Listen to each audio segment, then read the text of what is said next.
जय हिंद दोस्तों। I welcome you all to the Sahas institute, your own personalized tuition. CS executive में JIGL subject में इस वक्त हम लोग स्टडी कर रहे हैं हमारा chapter criminal procedure code 1973।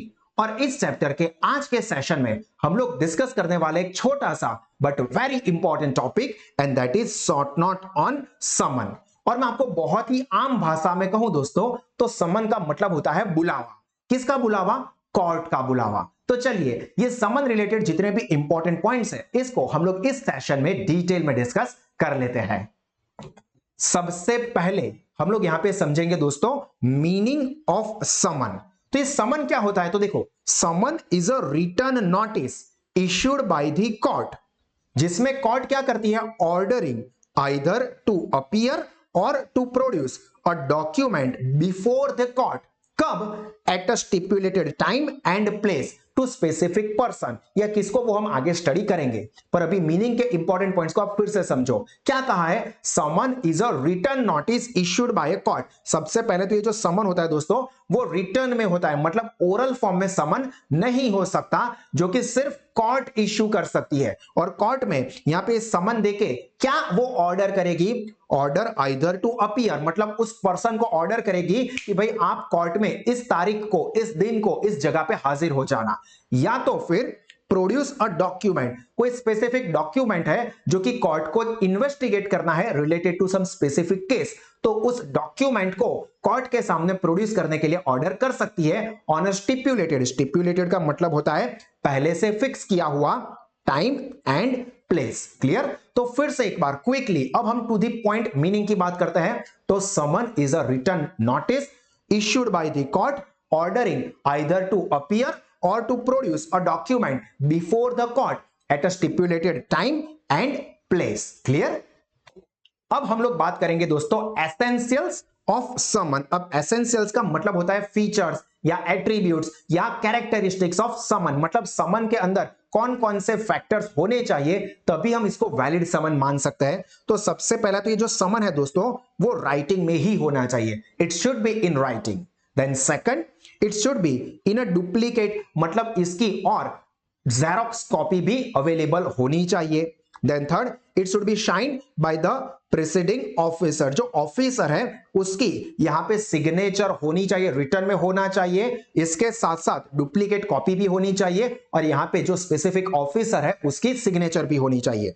It contains a seal of the court, इस समन के ऊपर जो पर्टिकुलर कोर्ट है उसका सील भी होना चाहिए। यहां पे ये जो फोटो है वो हमने यूज किया है for education purpose, otherwise actual जो समन होता है उसके ऊपर जो कोर्ट है उसका सील यानी कि स्टैंप भी होता है।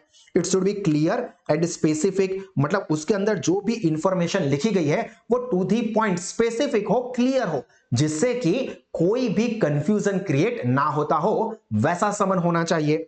It should mention the exact day, date and time when the person or document is to be presented, मतलब ये समन के अंदर स्पेसिफिक डेट, डे और टाइम दिया होना चाहिए कि इस दिन को, इस तारीख को, इस टाइम पे या इस जगह पे आपको यानी कि पर्सन को या इस डॉक्यूमेंट को प्रेजेंट करना है। ये सारी चीजें बहुत ही क्लियरली अंदर मेंशन होनी चाहिए।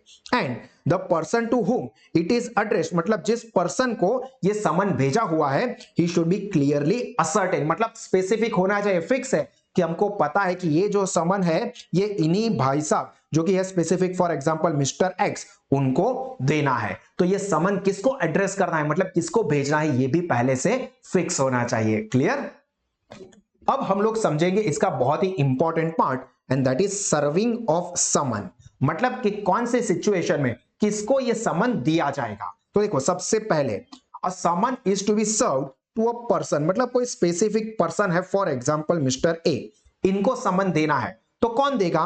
तो as per section 62 a summon is to be served by a police officer or by an officer of court or any other public servant यानी कि government employ if the practicable to be served personally, मतलब वो समन personally देना possible हो। जैसे कि यहां पे हमने देखा कि भाई ये पर्सन को पर्सनली जाके ये समन दिया हुआ है, तो ये समन कौन देगा? तो ये आइदर कोई ना कोई पुलिस ऑफिसर हो सकते हैं, या तो कोई कोर्ट के ऑफिसर होंगे, या तो कोई भी गवर्नमेंट सर्वेंट होंगे, वो ये जो समन है उसको इश्यू करेंगे, मतलब वो देंगे। Then second, summon on the corporation, मतलब कोई कॉर्पोरेशन है, कोई पर्सन नहीं है, कोई कॉर्पोरेशन है या कोई फर्म है, उसको समन देना है।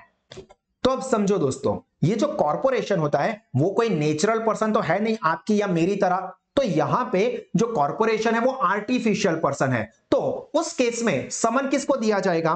तो as per section 63 a summon can be serve to the secretary और लोकल मैनेजर और other principal officer of that corporation. मतलब ये जो भी कॉर्पोरेशन है उसके जो भी सेक्रेटरी होंगे, मतलब कि सेक्रेटरी की पोजीशन पे जो पर्सन होगा उसको, या तो उसके लोकल मैनेजर को, या तो फिर कोई भी और प्रिंसिपल ऑफिसर है उसको ये समन दिया जाएगा। Then third, summon if the concern person is not found, मतलब यहां पर हम ये मिस्टर ए वाला ही एग्जांपल ले लेते हैं कि मिस्टर ए को समन देना था। अब यहां पे पुलिस ऑफिसर या कोर्ट ऑफिसर ये मिस्टर ए के घर पे जाते हैं, पर ये मिस्टर ए जो है वो घर पे है ही नहीं, वो घर से भाग गया है। कई बार आप सीरियल्स में, क्राइम पेट्रोल में, सीआईडी वगैरह में देखते हो कि वहां पे समन लेके गए हैं, पर वो बंदा 2 दिन से घर पे ही नहीं लौटा है, या उसके फैमिली मेंबर को ही नहीं पता है, वो कह के गया था कि जल्दी लौटूंगा पर अभी तक नहीं आया है, मतलब कि वो कंसर्न पर्सन जो है दोस्तों वो नहीं मिला। तो उस केस में क्या होगा? तो as per section 65 the summon can be served to the male adult of the family, मतलब ये मिस्टर ए की फैमिली में जो भी मेल एडल्ट होगा उसको ये समन दे दिया जाएगा, भाई आप मिस्टर ए को इस तारीख को इस जगह पे इस दिन भेज देना। क्लियर? देन फोर्थ, जो कि थर्ड के साथ ही थोड़ा मिलता जुलता है, जिसमें क्या कहा है? If no one is found at the home और हाउस होल्ड, मतलब ऊपर देखा कि मिस्टर ए के घर पे समन देने के लिए गए तो मिस्टर ए तो हाजिर नहीं थे, पर उसकी फैमिली में जो भी बंदा था मेल एडल्ट उसको समन दे दिया। पर अब सपोज दूसरा केस है कि पुलिस घर पे जाती है समन देने के लिए और ये मिस्टर ए के घर पे लॉक लगा हुआ है, मतलब कोई नहीं है, तो उस केस में क्या होगा? तो वो भी सेक्शन 65 ही डील करता है। If no one is found at the home then affix the duplicate copy of the summon, मतलब कि वो जो समन है उसकी डुप्लीकेट कॉपी उसका जो घर है उस घर के कोई भी प्रॉपर प्लेस पे अफिक्स यानी कि पेस्ट कर दी जाएगी, चिपका दी जाएगी। देखो, affix the duplicate copy of summon to conspicuous part of the home और household where the summon person ordinarily reside, मतलब जिसको समन दिया गया है वो पर्सन जहां पर भी रहता है उसके घर पे ये समन की कॉपी को अफिक्स कर दिया जाएगा। Clear? And the last, summon in case of government employ, मतलब कोई गवर्नमेंट एम्प्लॉय है जिसको कि ये समन देना है, तो उस केस में a summon shall ordinarily be sent to the head office of where such person is employed, मतलब गवर्नमेंट के जिस डिपार्टमेंट में या जिस ऑफिस में उस पर्सन को एम्प्लॉय किया हुआ है उसकी हेड ऑफिस जहां पर भी होगी वहां पे ये समन भेजा जाएगा। Clear? And now the last part of the topic, जो कि इतना कंफ्यूजन या डिफिकल्ट नहीं है, बहुत ही सिंपल सा है और इतना इंपॉर्टेंट भी नहीं है। Sometimes it is necessary that a person should produce a document और अदर थिंग, मतलब कोई बंदा है उस बंदे को कोई ना कोई डॉक्यूमेंट या कोई ना कोई थिंग जो है वो प्रोड्यूस करनी है which may be in his possession, जो कि उस पर्सन के पोजेशन में है, या तो फिर power for the purpose of any investigation और इंक्वायरी अंडर दिस कोड, मतलब कि उसके पास ये प्रोड्यूस करने का पावर है अगर कोई इंक्वायरी कंडक्ट होती है तो यहां पे क्या होगा? This can be compelled to be produced by issuing summon or a warrant, मतलब कोर्ट इस पर्सन को समन या वारंट देके कंपेल करेगी मतलब फोर्स करेगी कि भाई आप ये जो डॉक्यूमेंट है या तो ये जो थिंग है उसको आप कोर्ट में प्रेजेंट करो, और उस बंदे को वो प्रेजेंट करना ही पड़ेगा। क्लियर? तो यहां पे दोस्तों हमारा इस समन के ऊपर का पूरा टॉपिक खत्म हुआ एंड आई होप कि आपको क्रिस्टल क्लियर हो गया होगा। अब इसको आप हमारे साथ स्टडी पैम्पलेट में से भी प्रॉपर्ली रिफर कर दीजिए, जिन चीजों को मैंने हाईलाइट किया हुआ है, इंपॉर्टेंट टिक मार्क किया हुआ है पैम्पलेट में, उसको प्रॉपर्ली समराइज्ड फॉर्म में भी आप लोग लिख दीजिए ताकि एग्जाम और टेस्ट के टाइम पे आप बहुत ही अच्छे से और क्विकली रिवीजन कर सके।